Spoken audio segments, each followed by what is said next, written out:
Welcome back to the Blurb Breakdown with Taylor and Maegan, where we break down and dive into the book blurbs, the good, the bad, and the cringeworthy. Fair warning, this podcast is rated R for mature content, strong language, and spicy discussions.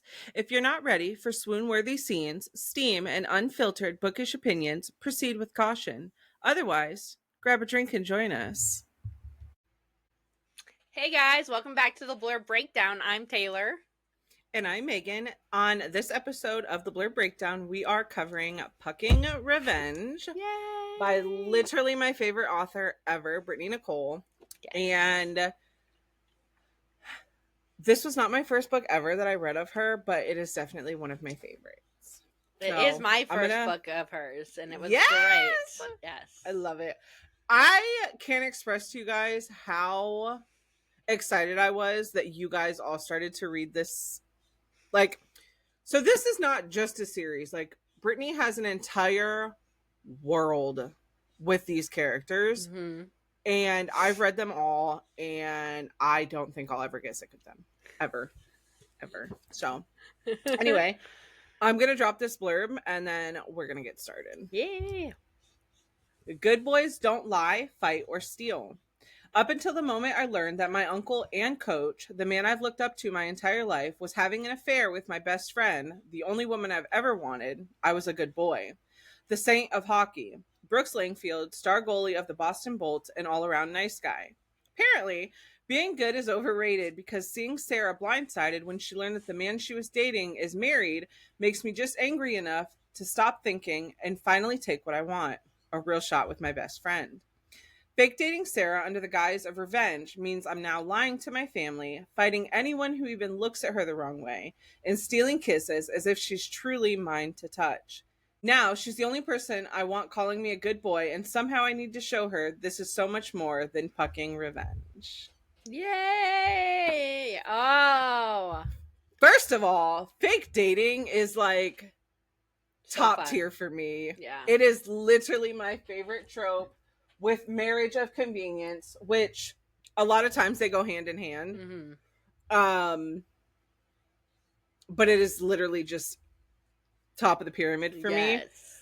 And so Brooks Langfield is he's the middle child. There are 5 Langfield siblings. And we get all of their books. The last one is coming out in November. I'm so excited. I'm sorry. Don't be. Anyway, there's 4 brothers, and then they have a sister, and she's the youngest. That's her book's the one that's coming out. But anyway, Brooks is in the middle. Yay. And he's the goalie. And we love Brooks. Love him. Yes. He's literally, out of the entire world that she has built. God. Okay. I fantasize about this man, all right? He's just like top tier. And like the blurb said, he is a good boy. Yeah. So one thing that I know you and Hannah both reached out to me was you were both like, he's a virgin. And I'm like, fuck yeah, he is. Yeah, so that was a fun, that was not expected to find out that Brooks is actually a virgin. Yes, because he's older. He's 30. Yeah. So. Hockey player, the whole ordeal. That, yeah. Especially being in the light as this star goalie. Yeah. He had all of the opportunities. You know he did. Langley brother, right? Langfield. Oh, sorry. Langfield brother, like, it was shocking. Yeah, who doesn't want it, right? Right? And he's so attractive. So we actually found a video. I think it was shared on Brittanee's Facebook page that was literally like Brooks Langfield in the flesh. Yeah. Some random dude just... Oh, God. I'm fine. Brittanee writes just top tier MMCs. Yeah. And I don't think she's written one that I just haven't just like swooned over. Melted on the floor over.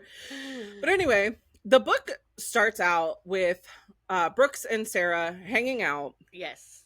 In, I think it was her apartment. And one thing you need to know is that Sarah works for the Langfield. She works in PR for the Bolts, which is the hockey team. Yep. And this is, let me just preface this. This is a whole world, okay? Brittanee's best friend Jenny also writes in this same world, and she writes the Boston Revs, which is their baseball team. So under this, there's a PR for the Revs, and then there's a PR for the Bolts, and Sarah's the PR for the Bolts. And basically, she is here to fix their fuck ups. Okay, what did you do wrong? Great, I'll fix it. Yep. So because she works for the Langfields, they own this building where all of the players, Revs, Bolts, whoever, can live in this building. And I don't know if they get in for free, like if they get to live there for free or what the situation was. I can't remember. I'm so sorry. But she lives there because it's affordable for her. And one thing you need to know about her is that she's also paying for her brother who needs medical attention. Yep. So she's paying for a lot of that because her mom is already like killing it trying to take care of her brother and her own bills. And so Sarah is working and helping her mom. So she's living in this apartment. Brooks is over. They're hanging out. And Sarah's texting this guy. And Brooks knows about it. And you know right from the beginning that Brooks has it bad. Hard. Yes. He doesn't know who the boyfriend is. He just knows that Sarah currently has a boyfriend. Yes. And I think there was a situation at the beginning where he was texting her to like come over late or something. Yes. And Brooks got really upset because he's like, you deserve better than that. He doesn't voice. Did he voice that to her? I do know, like, obviously, Sarah does tell Seb, which they don't make that a secret from the very beginning. She tells her boyfriend Seb that she is not going to be just some booty call.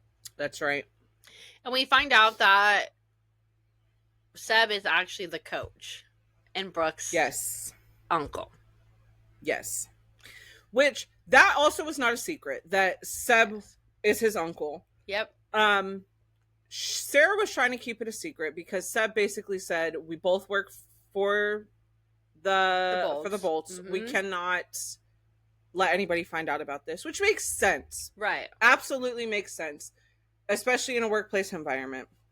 But he was very weird about it, like asking her to come over late or coming over to her late or whatever. And Seb actually lives in this apartment building with them. Yeah. Like there's an apartment for the coach, and that's where he stays in the during the season. Then he goes home during the off season. And so very quickly, within a couple chapters, Sarah was invited to Mr. Langfield, the dad, his birthday party. Okay. And mind you, I think he was turning 70. Yes. There are 2 children older than Brooks. Okay. So his brothers are like in their 40s, or like early 40s, I think. And their dad is turning 70. She goes to the party. Everybody's excited to see her because Sarah is just... Yeah, everyone loves Sarah. Yes. Yeah. She's just this all-around fun girl to be around. Okay. Which no wonder Brooks like is infatuated with her. And mind you, everybody gives crap to Brooks because they think that they should be more. Because everyone knows that Sarah and Brooks are besties. And all of them are like pushing him towards her. When nobody's knowing. Yeah, Sarah doesn't voice to anybody except for her best friend Lennox that she's like seeing this other guy. So she's at the party. Everybody's excited to see her. And in walks Sebastian. And like, he's their uncle. So like, whatever. He's there. But he walks in, wraps his arm around Zoe, another woman. Yeah. Yes. Aunt Zoe. So Sarah's like, what the fuck is going on right now? And Sebastian sees her. She ends up going to the bathroom because she's like low-key freaking the fuck out. Right. And he follows her, Sebastian, and he corners her, basically like, what the fuck are you doing here? She's like, I was invited. Like, yeah. You're fucking married? What? Right. And during this altercation where Sebastian has her cornered, Brooks walks up talking about. Well, remember, Brooks hears them arguing. Oh, yeah.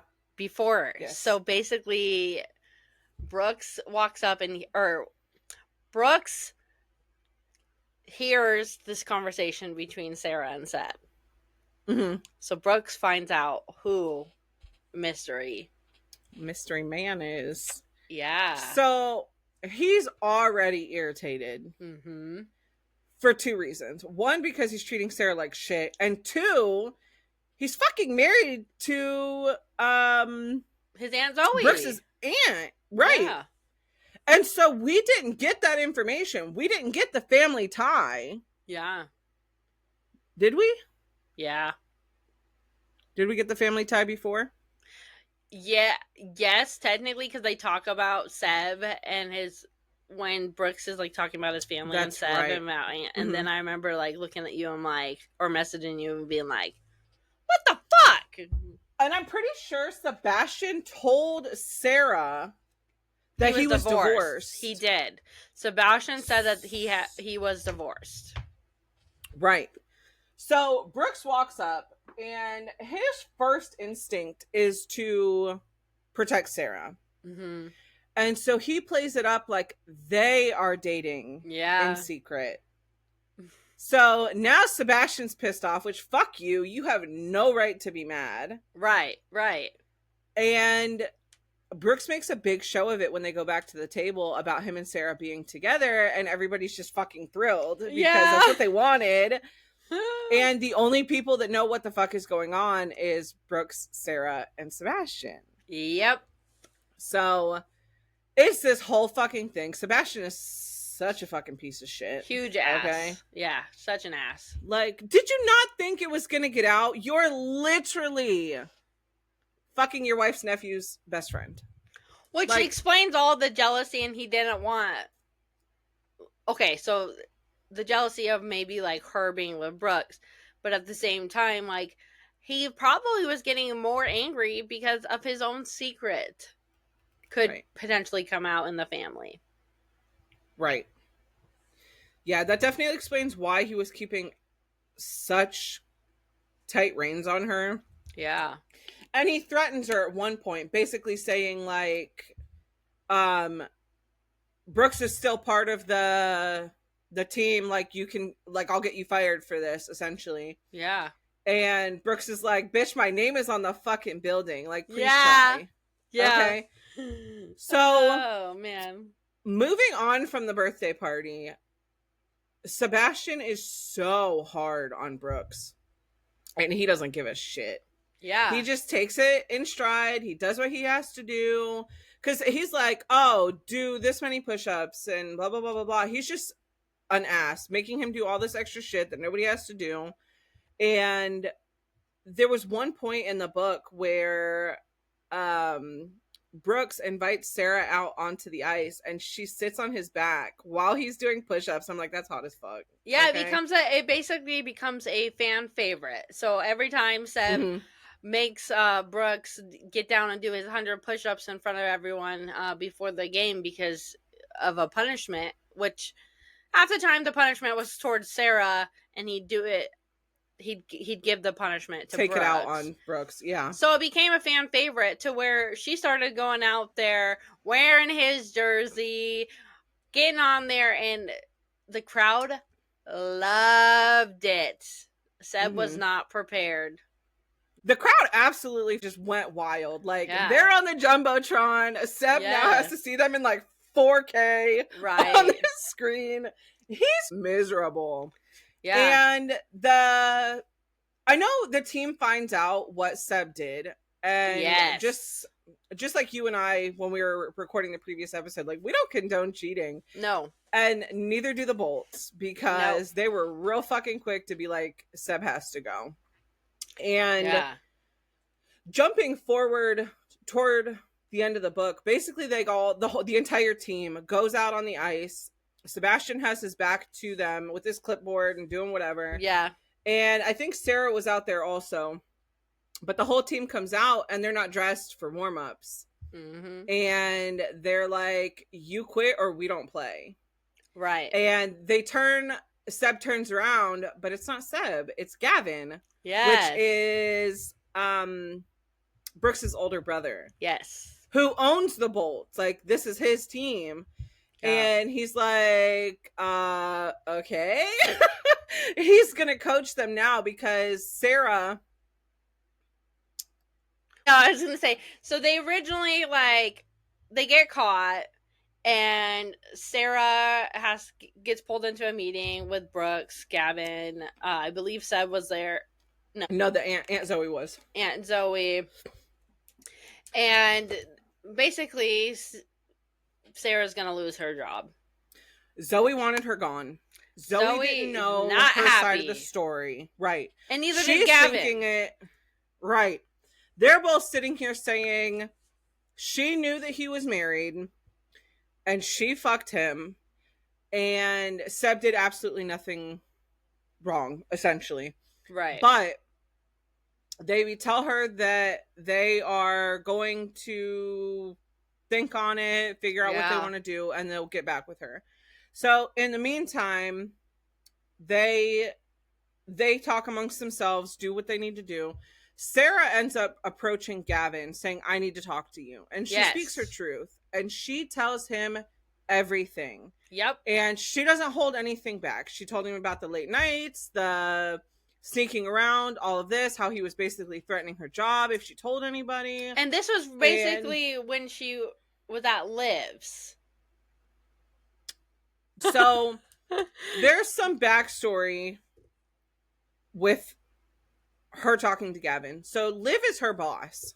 Mm-hmm. Liv is the head of PR for the Revs and the Bolts. Yes. So Liv is also married to Beckett, who is the oldest Langfield brother. Mm-hmm. And Gavin was coming over to, I want to say, pick up one of the kids. And Sarah was there talking to Liv, basically telling her what happened, and I don't want to lose my job. I don't know what to do. This was after her conversation with like Gavin and Zoe and everything, like the official meeting. Yep. And basically Liv tells her, like, you're part of this family and we're going to figure this out. Yep. So Gavin ends up showing up to pick up one of the kids, and Liv makes herself scarce. And that is when Sarah finally gets her chance to like speak her truth to Gavin and tell him everything. The late nights with Sebastian, the sneaking around, him threatening her job. And basically Gavin is sitting here like, what the actual fuck? Because Sebastian has no right to threaten her job. He's got no authority to fire her, get rid of her, any of that. Right. And so next thing you know, all the boys on the Boston Bolts are coming out onto the field, not dressed for warm-ups. Mm-hmm. The field, this isn't football. They're coming out onto the ice, not dressed for warm-ups or anything. And they're going to tell Sebastian, you quit or we don't play. Yeah. Right. And this is where you find out that conversation that Sarah had with Gavin was beneficial, because it's Gavin that turns around and he's like, well, that's good because I already fired him. Yeah. So, and Gavin ended up talking, obviously off script. Gavin talked with Aunt Zoe, and she realized what a scumbag her husband was. Right. And said, do what you have to do. Sarah can keep her job, because Aunt Zoe also has a say in all of this. She's also part of the corporation. Yep. So, Aunt Zoe saw the true colors, and everything worked out for Sarah. So that made me happy, at least, that she didn't lose her job. And Gavin basically was like rooting for Brooks and Sarah the whole time. So he's like, even if you guys are seeing each other, like, the fans love it, neither one of you is going to get in trouble. Like, keep doing what you're doing. Yeah. And Brooks definitely throughout all of this stood up for Sarah. I mean, my God, so much. Like, through all the conversations, didn't want her to lose her job, just wanted her to be okay. I will say a fun thing is Sarah's brother is super into hockey, and so when he found out that Sarah's bestie and then now boyfriend was Brooks. Oh, he was so excited and obsessed. And I do know that at one point they do get to meet.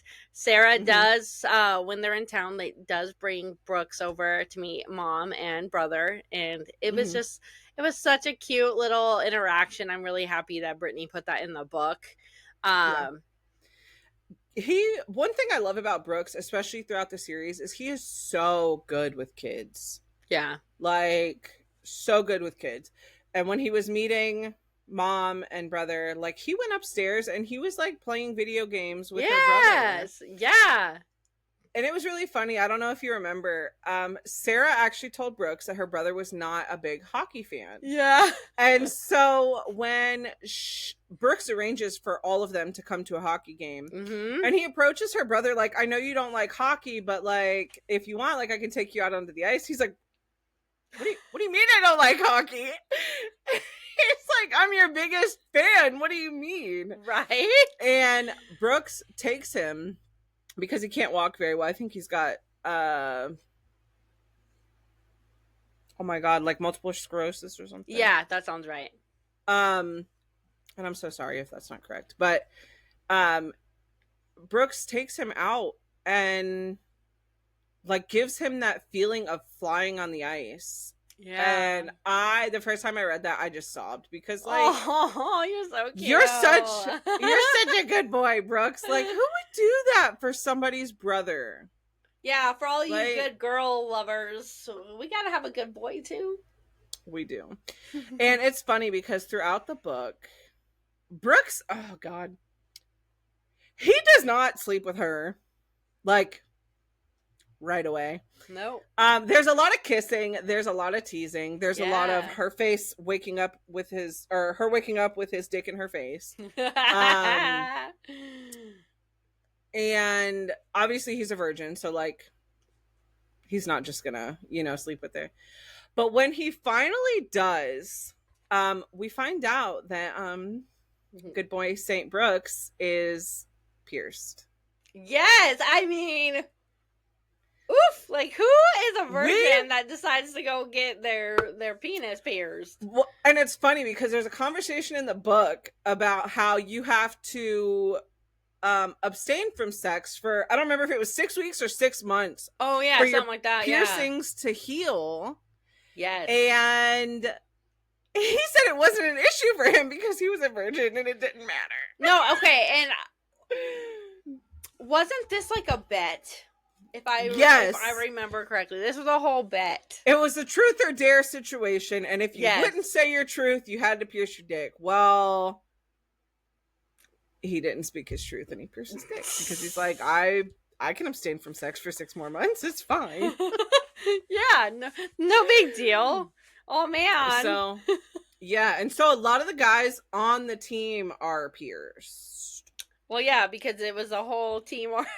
A whole team ordeal. Yeah.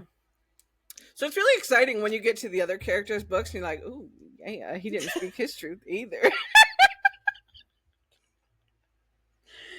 I'm dead. Okay, and I will say at one point, Sarah just randomly, she does dye her hair blue, and I'm like, I should just go dye my hair all blue. Oh. And that was a big thing because she was growing her hair out to donate it. Mm-hmm. And then she did this random dyeing of blue. Yeah.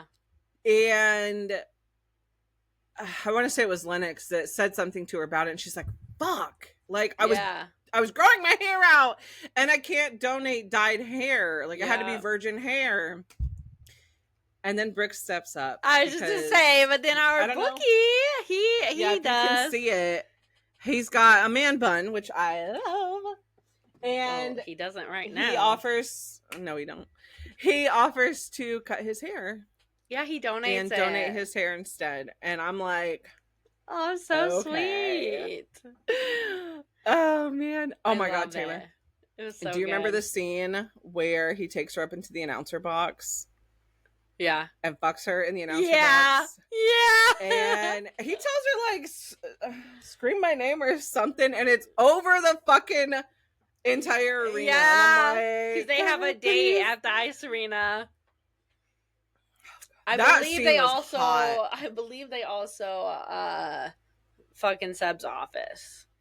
Yes, they did. Oh my god! And she was so excited because she's like, he could just walk in here. I'm here for it. I'm here for it. So great! It was so good. I very much enjoyed the heck out of this story. This was my first Brittanee Nicole. And so I know my bestie Megan over there. Is her favorite. Skinny? What? I have their names on the back too, but oh yes. She did wear that shirt to go meet Brittanee. yes, I did. So yes, and they got a picture with me, and it made my whole day. Yay! Oh goodness! So there is a whole series here, and I believe there's an interconnected series that has different authors, right? Where we have Liv's book. Yes, the mom-coms, which Brittanee wrote Liv's book. And then there are 3 other authors, Jenny Barra being one of them, and she wrote Dylan's book, and Dylan is the second book in the Mom-Com series. And then Daphne Elliott and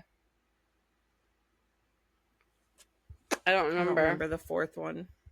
But like they all like I just love how these authors are like working with each other, because obviously to be able to do that, they have to communicate very well together to make sure that they don't mess up any of the information in the books. Right. You know, for the characters. I just love how they're doing that. I love it so much. And so it's not only that, it's not only the Mom-Com series. All of Jenny's books in the Boston Rev series are also in the same world. Because hear about Beckett. Yes. Beckett he owns the Revs. Yeah. So like he's very much involved in all of these books. But then my 2 bestie authors, they wrote the Summer People not the Summer People, just Summer People together. Yay. And then they wrote Who's Your Daddy? And another one that's coming out. I was gonna say, I think there's one that's they're promoting out. Brittanee and Jenny wrote the first 2 together, and then Daphne wrote the 3rd one. Daphne Elliott wrote the 3rd one. So those are coming out between, I want to say, September 2nd and October, either 16th or 18th. Okay. I don't remember. Okay.